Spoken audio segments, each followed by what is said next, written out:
ஒரு குட்டி கதை ஒன்று சொல்றேன்.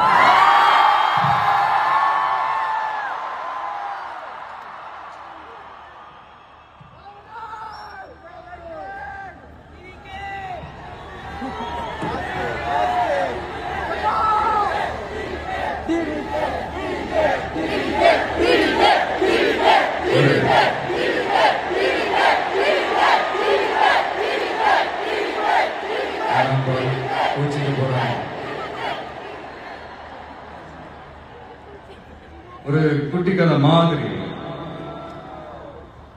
ஒரு ஆட்டோக்காரர் ஒரு கர்ப்பிணி பெண்ணை ஆட்டோல ஏற்றிக்கிட்டு ஹாஸ்பிட்டலுக்கு போறாங்க. பெரிய மழை பெஞ்சுக்கிட்டு இருக்கு. அப்போ அவர்கிட்ட இருந்த அந்த கொடைய அந்த கர்ப்பிணி பெண்ணை கிட்ட கொடுத்துட்டு இதை எடுத்துக்கிட்டு போமா அப்படின்னு சொல்றாங்க. அப்போ அந்த பொண்ணு சொல்றாங்க, அண்ணா இது எப்படி நான் உங்ககிட்ட நான் திருப்பி கொடுக்கறது? அதுக்கு அந்த ஆட்டோக்காரர் சொல்றாரு, வேற யாருக்காவது தேவைப்படுறவங்களுக்கு கொடுத்துருமா அப்படின்னு சொல்லிட்டு அவர் போயிடுறாரு. அந்த கர்ப்பிணி பெண் அந்த கொடையை எடுத்துக்கிட்டு ஹாஸ்பிட்டல் வாசலுக்குள்ள போகும்போது அந்த வாசல்ல ஒரு பெரியவர் மழைக்கு பயந்துக்கிட்டு அப்படியே கை கட்டிக்கிட்டு நின்றுட்டு இருக்கிறாரு. அந்த கர்ப்பிணி பெண் அந்த கொடையை அந்த பெரியவர்கிட்ட கொடுத்து, ஐயா இதை எடுத்துட்டு போங்க ஐயா அப்படின்னு சொல்றாங்க. அதுக்கு அந்த பெரியவர் இதே மாதிரி கேட்கிறாரு, அம்மா நீங்க யாருன்னு எனக்கு தெரியாது, எப்படிமா இந்த கொடையை நான் திரும்பி உங்ககிட்ட கொடுக்கறது? அதுக்கு அந்த பொண்ணு சிரிச்சுக்கிட்டே சொல்றாங்க, வேற யாருக்காவது தேவைப்படுறவங்களுக்கு கொடுத்துருங்க ஐயா அப்படின்னு சொல்லிட்டு போயிடுறாங்க. உடனே அந்த பெரியவர் கொடையை எடுத்துக்கிட்டு பஸ் ஸ்டாப்புக்கு வராரு. பஸ்ஸுக்கு வருது, ஏறி போகும்போது அங்க பாக்குறாங்க ஒரு பூக்கார அம்மா பூவை வச்சுக்கிட்டு ஒரு அட்டையை மழைக்காக பிடிச்சிக்கிட்டு உட்கார்ந்துட்டு இருக்கிறாங்க. பெரியவர் போய் அந்த கொடையை அந்த பூக்கார அம்மா கிட்ட கொடுத்துட்டு அவர் பஸ் ஏறி போயிடுறாரு.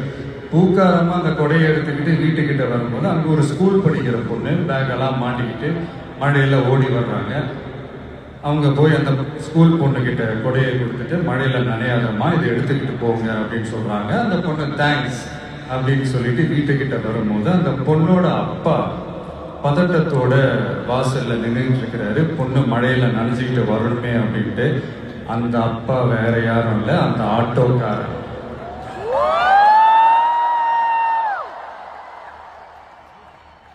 அந்த குடை அவர் கொடுத்த குடை. So the moral of the story is,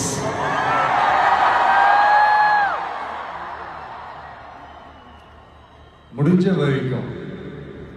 வரைக்கும் எல்லாருக்கும் சின்ன சின்னதா ஒரு நல்லது, சின்ன சின்னதா ஒரு ஹெல்ப் அது செஞ்சு இருந்து பாருங்க. லைஃப் ஒரு மாதிரி ஜாலியா இன்ட்ரெஸ்டிங்கா இருக்கும்.